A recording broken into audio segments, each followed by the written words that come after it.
네, 동작이 잘 안 된다는 인버터 PCB입니다. 네, 보통은 이제 전원이 안 들어오거나 또는 통신해라. 보통 대체적으로 크게 두 가지로 말씀드릴 수가 있겠네요. 물론 이제 팬이 안 돈다든가 그런 모터 고장도 있을 수 있기도 하고요. 이 같은 경우는 이제 보통 보면 예, 밑에도 부품이 있거든요. 잠시 한번 뒤로 뒤집어 보도록 하겠습니다. 이렇게 보시면 밑에도 이렇게 보면 부분 큰 거, 우리말로 힘쓰는 라인이다 이렇게 표현할 수가 있는데요. 브릿지 다이오드 또는 스위칭 소자 해당되어 있는 또는 IGBT 이렇게 표현하기도 하고요. 이런 경우는 이제 모듈, 이렇게 IPM 모듈 이렇게 표현을 하고 있습니다. 이 같은 경우는 이제 이상률 뭐 점검 그런 과정도 필요하고 교체할 때 보시면 이상이 있는지 없는지 또 부품명도 알아야 되기 때문에 일반적인 부품의 이름 그것도 파트 넘버 그런 걸 할 때는 이제 안쪽에 있기 때문에 이거는 떼야 됩니다. 이런 경우는 이제 뒤집어 깐다든가 하게 되면 보이는데 그래서 이런 경우는 안에 납땜을 전부 다 우리말로 봉인 해제하듯이 풀어야 되는 건데요. 이제 저거를 떼는 방법은 여러 가지가 있을 수 있습니다만은 좀 쉬운 방법도 정석이라는 방법보다도 좀 원리 원칙대로 한다든가 뭐 그런 내용들로 인해 가지고 좀 보호를 할 수 있기도 하고 뭐 제 이상 유무를 좀 측정하고 하고 나서 이상이 없을 때 다시 이제 꽂을 때 그러기 위해서는 정상적으로 빼는 방법이 있는데 일반적으로 시장에서는 막 다리를 뚝뚝뚝뚝 이게 끊어가지고 그렇게 작업하는 경우도 있을 수 있습니다. 인두기 자체 가지고만도 이게 열량이 부족해가지고 안 뽑히기 때문에 구멍이 쏙쏙한데 이게 뽑히다 보면 홀이라 그래서 그 홀 자체 핀이 다리가 들어가면 이게 쭉 빨려 나옵니다. 근데 그렇게 되면 패턴이라 그래서 이런 회로들이 이게 쏙쏙 빠져나와서 여기서는 납땜이 됐지만 밑에서는 납땜이 안 되는 그런 현상이 발생되는 것을 이야기할 수가 있습니다. 그러나 우리가 보통 뭐 냉납이라 하는데 냉납과 같은 현상이 자연적으로 발생될 수 있는 그런 내용이라고 볼 수가 있겠습니다. 저는 떼는 방법은 이렇습니다. 이제 막 시장에서 막 그 다리 툭툭 끊는 그런 방법도 있긴 있지만 이거를 정상적으로 하신다 하시면 이렇게 놓으시고 납땜되어 있는 부분이 이쪽이기 때문에 그런 자리에다가 이렇게 좀 밑에 휴지라든지 이런 걸 해놓고 그리고 나서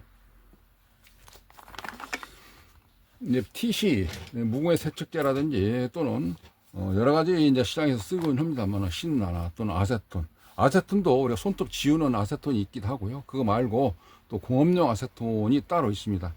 향수 내는 거라든가 그런 것이 약간 좀 다르긴 한데 성분 분석하는 거, 이 찌꺼기를 제거하는 거 약간 다르기 때문에 그렇습니다. 그 뜻은 무엇이냐면 이 같은 거 피부에 뭐 미끌미끌하게 아니면 광 나듯이 붙어져 있는 거, 그 자체가 이제 코팅되어 있는 건데 이 코팅이 인해 가지고 납땜이 좀 잘 안 돼, 열 전달이 잘 안 돼 가지고 그런 경우가 있긴 있거든요. 그래서 이러한 경우를 좀 칼로 살살살살 좀 닦아내는 방법이 있기도 하고요. 이거를 손질이 좀 많이 가죠. 이거를 예.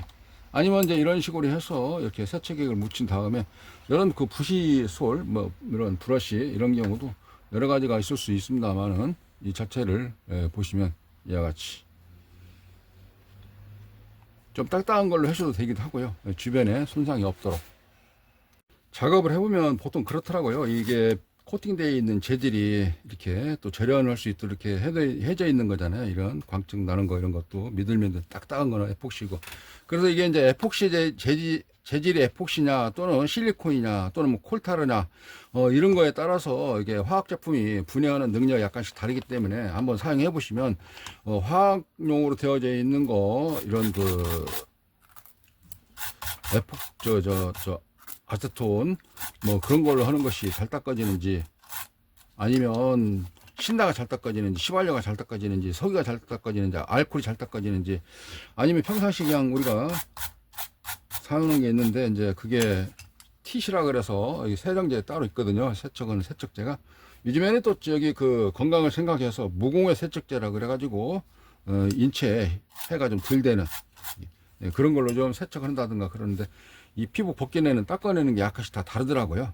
그래서 그거 한번 해보시면 깨끗하게 됩니다. 그러면 열 전달이 좋기 때문에 이런 게 바로바로 해서 이게 열 전달이 잘 돼가지고 납 흡입력이 좋아집니다. 한번 해볼까요?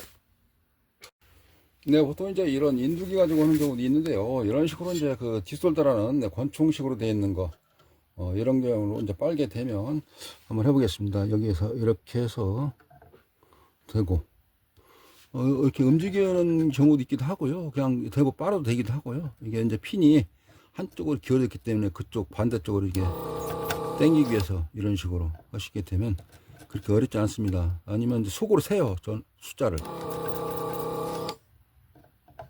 하나, 둘, 셋. 왜냐면 인도기가 납을 대면 거의 뭐 바로 녹지 않습니까? 근데 저 반대편 맞은편에까지 좀 구멍을 쭉 빨아야 되기 때문에 열량을 좀 더 주는 거죠. 그리고 나서 여기 기판에 열 전달되는 거 약간 또 식는 게 있잖아요. 그래서 그런 거 보강해서 뭐 한 해보시면 뭐 2, 3초 아니면 7초 숫자를 나름대로 세는 겁니다. 뭐 12를 센다든지 이렇게 쪽쪽쪽 빨리지 않습니까? 이걸로 하시게 되면 불편함도 없고 굉장히 빨라요, 속도가.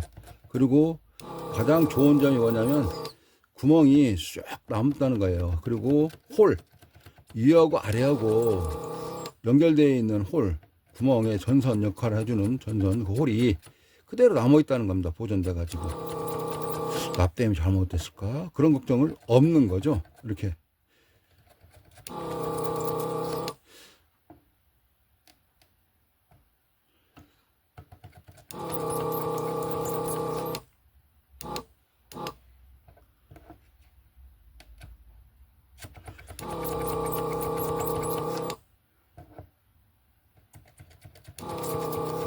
이게 나흡입기 말고 이제 디솔더 말고 나흡입기 있잖아요. 이제 그런 걸 할 때는 주변에 잔납이 떨어진다든가 그런 경우가 있어가지고 또 한 번 더 뾱뾱 뽁뽁이로 빨아내야 되는데 이거는 계속 바람이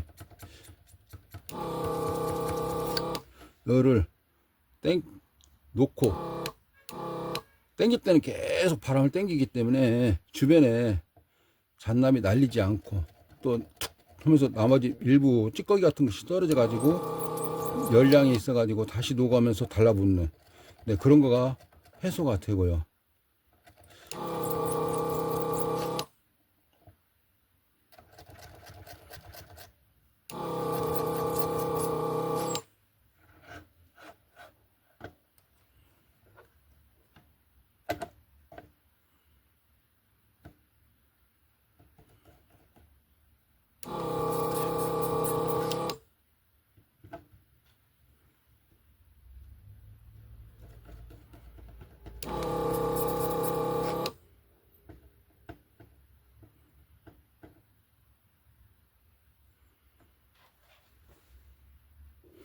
이제 두툼한 거, 네, 그런 경우는 나름대로 아까 같이 한 5초 정도 뒀던 걸 한 7초 정도 한다든가 그런 식으로 몇 번 해보시면 이게 잘 빨릴 때 몇 초 정도 걸린다 그런 경우를 좀 알 수가 있고요.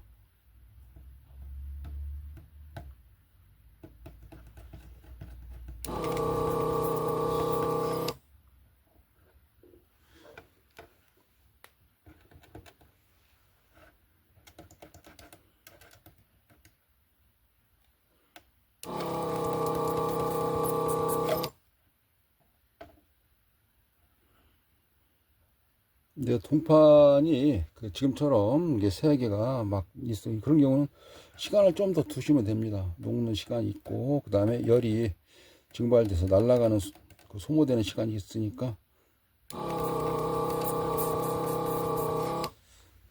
바람을 계속 당기면 이제 바람 자체가 또 공기 빨려 들어가면서 식기 때문에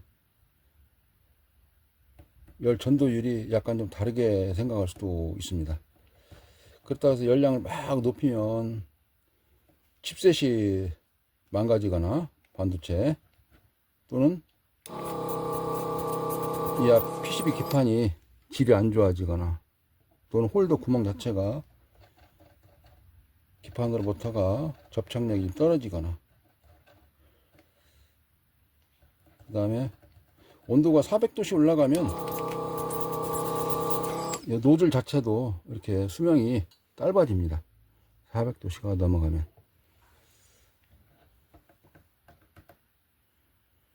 봐서 조금 덜 떨어졌다 하면 그런데 우리가 뽁뽁이가 한번 더 하듯이 시간이 안 된 상태에서 계속 바람 당기면서 하게 되면 열 전달 그 자체가 효과가 떨어집니다. 그때는 당기지 마시고 대고만 있다가, 그러면 저 틈새 사이가 구멍이 쏙 보일 거예요. 그러니까 대고 좀 이따가 바람 막 당기면서 바람, 왜냐면 잔납이 계속 빨려 오도록 그렇게 하는 것보다는 열이 전달되고 된 상태에서, 그리고 빠른 시간은 그렇게 길지 않게 당겨도 스위치를 하실 수가 있습니다. 예, 이런 식으로 돼 있거든요.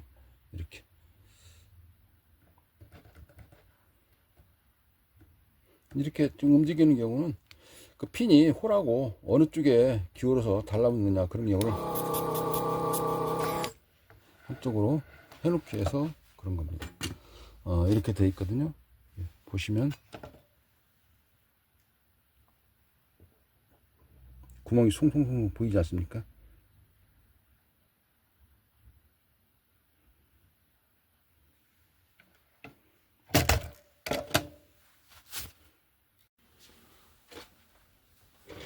네, 인두위로 원래 다 빨고 닿아서 당기면 되는데, 이제 납땜이 떨어졌나 안 떨어졌나 일부 좀 이렇게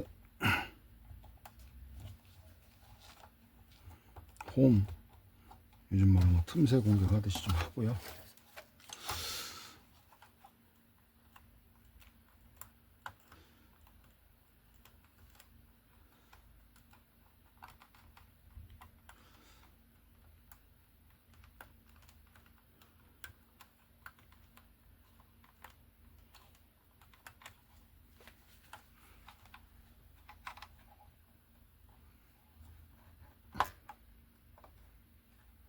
이렇게 확인하고요.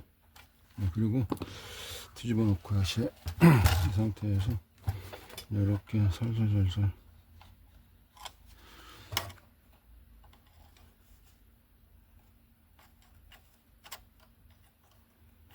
나중에 높이가 있기 때문에 어느 정도 납땜을 해야 되겠다. 그냥 팍 들어가면 나중에 나사 있지 않습니까? 나사를 하면 기판에서 기판이 울거든요. 그러니까 높이도 감안하시고, 지금 이제 이게 퓨전하우스 옆에 비교할 수 있는 그런 게 있으니까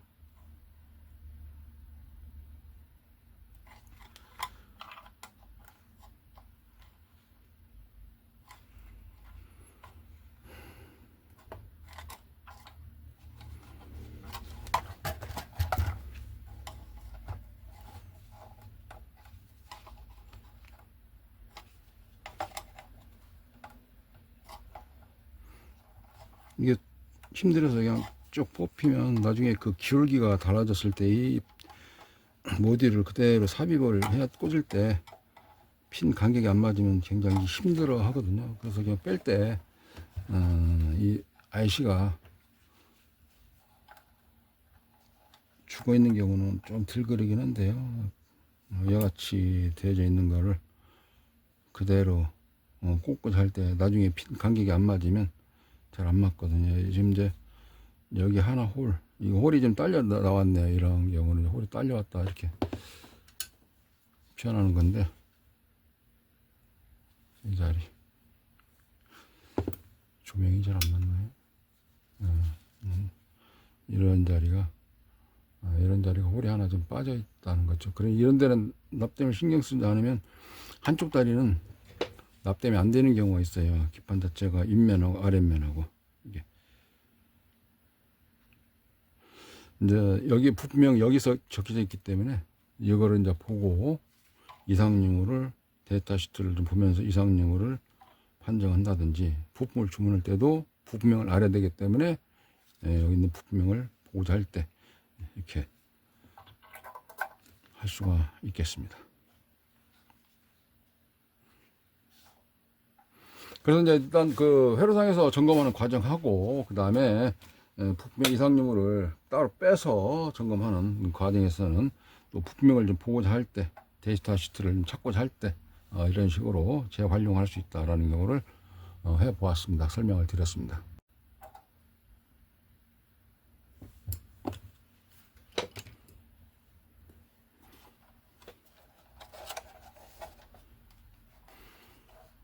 네, 이와 같이 PCB 기판 고장났을 때 안 되는 내용하고, 고장 증상 연락처 메모 잘 하셔서 보내주시면 수리해서 보내드리도록 하겠습니다.